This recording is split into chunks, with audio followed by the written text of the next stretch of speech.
Welcome to the Wheats on Your Mind podcast. My name is Aaron Harries. Wheats on Your Mind is brought to you by the Kansas Wheat Commission and Kansas Association of Wheat Growers. Our guest for this episode is Evan Bacchus, Commodity Manager at Purefield Ingredients in Russell, Kansas.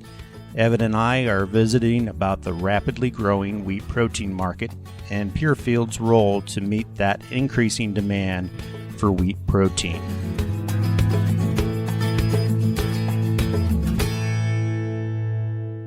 Evan, thanks for joining us. The many uses of wheat are demonstrated at the Purefield plant in Russell. The plant, which is a flour mill, but it's so much more beyond that. Tell us what Purefield Ingredients is all about. Well, Aaron, thanks for having me on your podcast here. It's an honor and a privilege to be here with you today. Purefield was greenfield build by Farmland Industries back in like 1995. We process and manufacture, take wheat and process it and make vital wheat gluten out of it. Gluten has come under scrutiny, obviously, in people's diets in the last recent bit here, but we kind of rebranded that into maybe more like the wheat protein market, because there has been some misconceptions, obviously, between gluten and what really is gluten, and all it is wheat protein. So here at Purefield, we take the wheat, mill it. We do make flour out of it. It's what we do after the flour, making flour, that what sets us apart, just a regular flour. We go through a wet process, add enzymes, we extract the protein out of the flour, goes through a series, we dry it and then grind it back down into a powder. And it's anywhere from 75 to 90% protein at that point in time. So that's kind of the process we have here at Purefield. So the starch then, you got basically protein and starch, and after the flour milling process, it's just a typical flour milling process. I assume you've got mids left over that probably go into the feed market. Correct.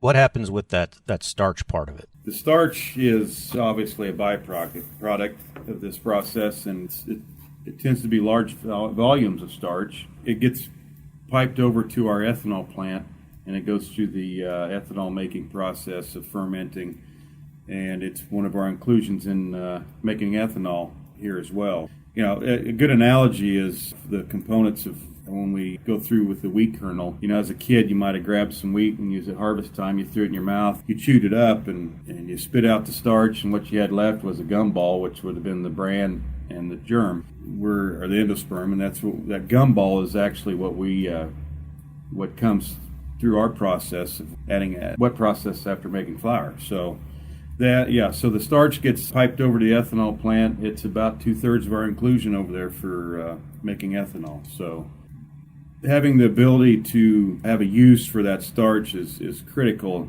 in our process here. That's what makes the ethanol plant so valuable for us in that aspect. You know, in Europe, it's just kind of opposite of what it is here in the United States. Cornstarch is obviously, and when you start talking about starches, cornstarch is the king in the United States because of how much corn we grow. Over there, it's a different story. They are actually after the starch, and vital wheat gluten is a byproduct for them. And that's why so much of the European gluten is obviously exported into the United States. We went through pandemic and obviously all kinds of shipping problems here in the last 4 or 5 years. That has created a higher need for domestic wheat protein. We recently, about 1.5 years ago, had completed an expansion where we actually expanded our wheat plant here in Russell 50%. And that was all because of the effects of shipping. Availability. People that utilize wheat protein and the baking industry, the pet food industry, that was all driven by availability of wheat protein. Yeah, I like the analogy you talked about chewing wheat and getting that wheat gum. So how does that translate to a much larger process? We're talking tons of wheat flour. Explain to us what you can about how that washing process works, where you send the starch over to the ethanol plant and have the gluten left behind. Yeah, so you start adding water and enzymes to get the separation process going. That's a critical part of being efficient at our wheat plant is that separation process, and it goes through a series of events at our plant here to extract that starch off. And as a wheat plant trying to separate that wheat protein, it's not an easy process. As we all know, wheat is a unique creature, right? So quality and characteristic of the inbound wheat that we purchase and bring in here to some degree affects the varying levels of wheat protein in that kernel. So it's not an easy process extracting that protein out of that.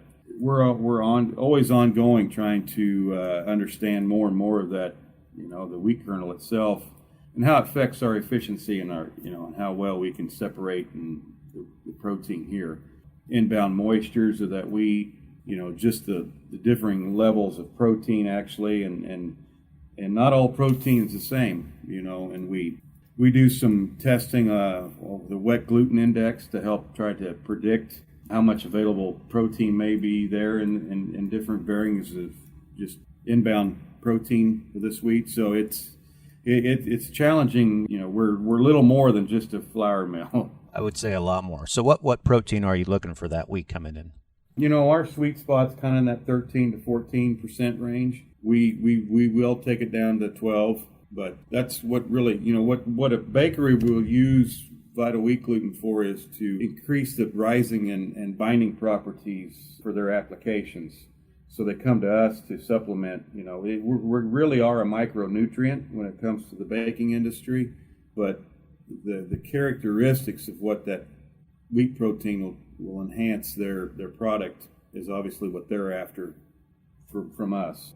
It's challenging. We are very supportive of more research on, how wheat varieties and agronomy practices will affect wheat that particularly affects our plant here in our process. So protein being different, as you said, protein we still don't understand a lot about that, and that's what makes the research so fascinating. So your Vital Wheat Gluten, I believe, is brand Heartland Vital Wheat Gluten. So who is the customer for your product? Is it large scale bakeries, small bakeries? Who's the ultimate customer?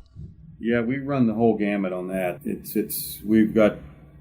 We have our customers are some of the very largest bakeries, down to some of the smallest bakeries. And interesting note here is 40% of our product goes to the pet food industry. They are a very large customer as a percentage as a whole, that industry, and they're after the binding capabilities.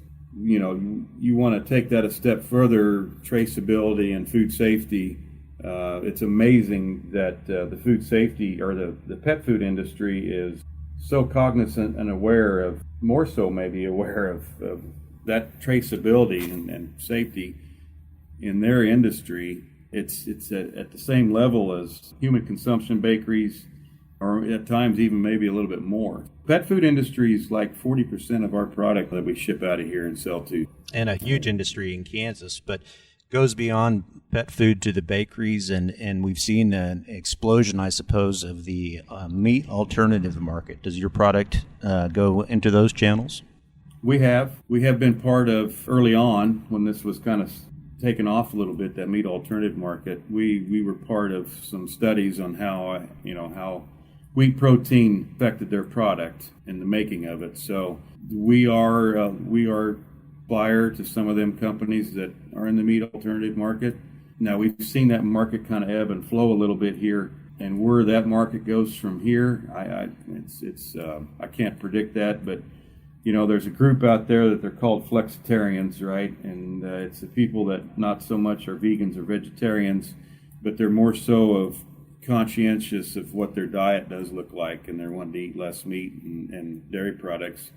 Doesn't mean they're completely off of them products. They will add, more alternative plant-based foods into their diets. And we have obviously seen an uptick in our market to them kind of companies that manufacture that kind of stuff. Yeah, you've got protein bars and protein shakes. And if a customer often reads the term protein isolate, how does that differ from Vital Wheat Gluten or just plain old wheat protein? So then now you're getting into an area where you're actually taking it a step or two further than just making a 75 to an 80% wheat protein product. You're getting into the shelf life 90 plus protein category, and that requires a little more on our end. It's not easy to do, more equipment equipment. And actually, we are doing some research on our end to see if we can consistently hit that market what they need at them higher levels. There's another expansion maybe on being looked at here to add some things that will allow us to participate in that market consistently. It is a growing industry. Wheat protein in them aspects is very desirable just because of the characteristics of the wheat proteins. Yeah, that's obviously an area that's growing as well. Let's talk about that most recent expansion you guys underwent. I think your ethanol plant has 50 million gallon capacity now, and I note on your website it said you've spent $35 million in capital since 2016. So this recent expansion, did you increase your milling capacity, ethanol capacity, or all of the above? So at the wheat plant, we increased our milling capacity. Now, at the ethanol plant, that created some things that we had to concentrate on how we was going to handle. The back end, we can call it getting it too waterlogged from all this starch going over there, but just, to kind of summarize it kind of vaguely, either you're going to be selling syrup into the market, or you're going to have to determine how you're going to keep the moisture levels acceptable in your end product wet distillers grains. So we take our wheat mids, blow them over there, and add wheat mids into our wet distillers to help alleviate what this wheat plant expansion created at the ethanol plant. There were some things that we had to engineer to overcome our wheat plant expansion, but obviously, we had done all the number crunching leading up to this to know that it was feasible from what this wheat protein market was doing domestically. So that was something that we went forward with, knowing that it would create some issues at the ethanol plants. We have pretty much overcame all them, and we introduced a different version of a wet distillers in livestock feeding sector, and we done some digestibility studies with Dr. Blasey at K-State. Prior to that, we kind of did our research as well a little bit leading up to a different type of a wet distillers protein or a wet distillers product in that market. Cause and effect, so they're attached with the pipe, the two plants. So right, you do something at one, it kind of affects the other one a little bit. So it's been interesting, it's been challenging, but we've kind of seen it through, and it's working well now. So speaking of research, do you have a research laboratory on site? We do. We're obviously taking samples. We got to make sure our product at the wheat plant is within specs. We have a fully staffed lab here that does all that testing on our products, even including like the wheat mids, that we do sell a little bit into the wheat mids market as well yet.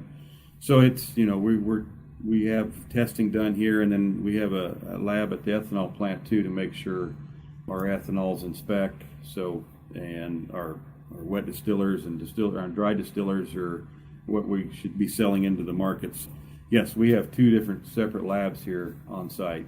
And we remind people that you are dealing with the human food ingredient, not just a pet food ingredient, but a human food ingredient. And I imagine that adds a whole other layer of complexity and regulatory, at least on that vital wheat gluten side of the plant.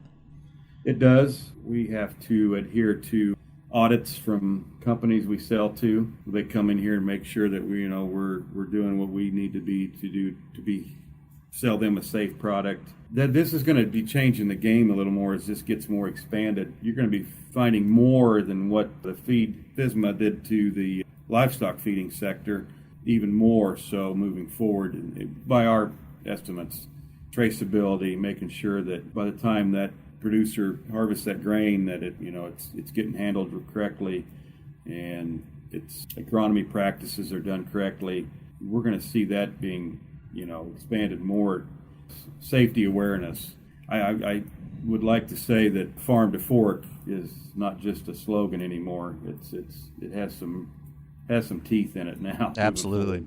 So there is value added for the farmer here in that part of the state where you are around Russell. You draw from, of course, a pretty large area as needed. Let's talk about what this means to the farmer, what you need from the farmer to meet the requirements for the products you're making.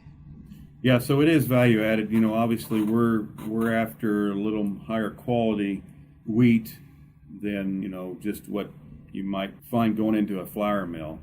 even. So the higher protein test weight is an issue for us to making sure it's, easier to mill, the higher test weight. And obviously all the toxins, we're constantly monitoring vomitoxin here and have max levels that we can take into this facility. But for the producer, it is a value-added, higher quality wheat. It is a little more on their end, some practices that they may have to undertake to try to hit our spec of wheat that we're looking for into here. But on typically on a normal year, what you can get for wheat just taking it to the grain facilities versus what you can bring in here can be anywhere from 10 to 20% higher on a price for that bushel. So it does pay in a normal year. We start taking a look at the Kansas wheat history here. The trend the last 10 years was not our friend. We identified that when we have higher yields, typically correlates to lesser protein, and that was alarming to us. On what had gone on in the wheat industry in Kansas. We were getting over 50 bushel yields and mid 11 protein averages for the state. So we started going to the producer, trying to talk to them about taking on the challenge of trying to hit a higher quality wheat as far as protein. Some people are receptive of that, and some aren't, just because of their farm, what each individual's farming practices and what they can and can't do. So it's something that we made an effort to focus on, and I think the industry as a whole, the wheat breeders and everybody, has identified this as well. So I like the direction that we're moving now as far as a wheat industry, but as far as like from where we're concerned is we can't keep telling that story that there is an outlet for this stuff in the state, and that outlet is growing. It can be conducive to these guys to take them extra steps to try to produce a higher quality wheat. Yep, we'll be working together in the years to come on figuring out answers to those questions. Where does the protein differ? How do we make more protein? What a farmer can do? So it's going to be exciting discovery as we move forward. Yeah. So we've talked about product coming in. What about product going out? I assume ethanol goes out by rail, but do you have to have a whole packaging facility for the vital wheat gluten part of that? Yes, we do. We sell that as 50-pound bags. We sell it in totes, and we also sell it bulk, rail and truck. So we kind of fit the bill for any type of volume that needs to go out here and method of hauling that volume. The ethanol side of things is carb is a big important value enhancer, so to speak, and so we rail most of our ethanol out to try to hit that California market. That creates a whole other set of things that hoops we have to jump through to participate in that ethanol market out in California. We get scored, carbon score here yearly. It's challenging to try to keep up with fitting their specs for selling ethanol into that market, but it's been rewarding because of it, how they view ethanol and their obviously fuel out in that California market. So the carbon shuffle there, does the plant sequester any carbon yet, or is that in the future plans? That is in the future. I can say that we have looked into that pretty heavily. We are trying to go through the process of seeing how that would work for us here. That is something we have heavily looked at as well. Yes. Yeah. So you got carbon. The other thing on everybody's mind is water. I imagine your facility goes through a lot of that. What's the situation on the water you have available? What you use and the future outlook for that? Water is an issue, and water's an issue the further west you get from Russell as well in the state. We do utilize a substantial amount of water here. We pull from two different sources.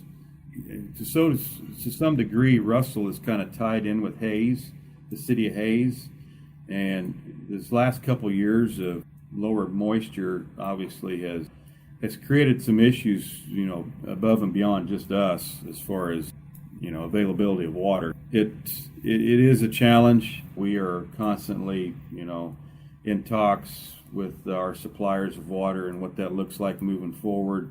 And it's an issue. It really is.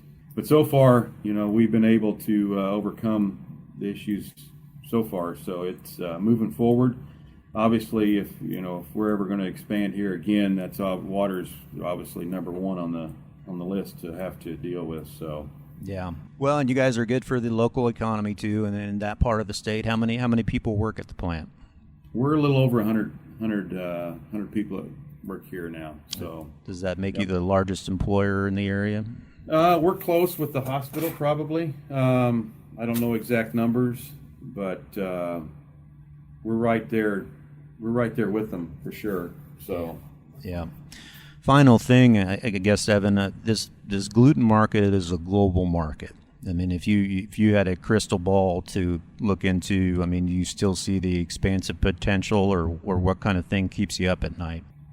A sub 200 million bushel wheat crop. Let's not talk about 2023.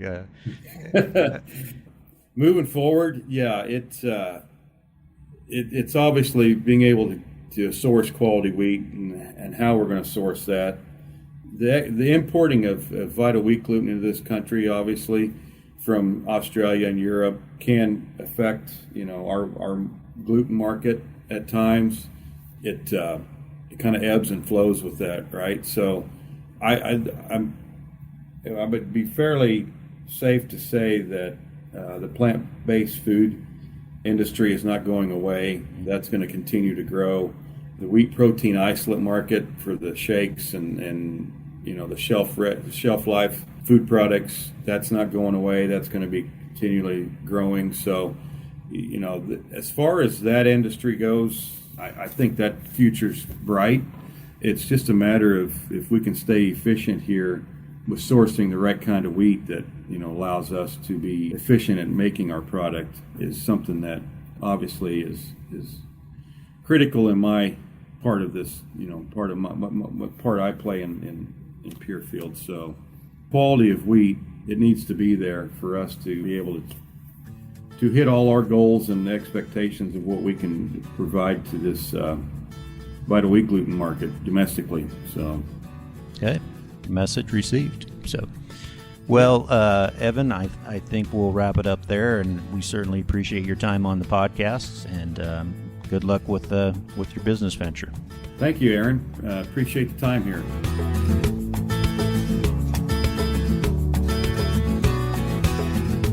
My thanks to Evan Bacchus for joining us on this episode of the Wheats on Your Mind podcast. If you have a topic you'd like us to cover in the future or have a question for one of our guests, please email us at podcast@kswheat.com. I'm Aaron Harries. Thanks for listening.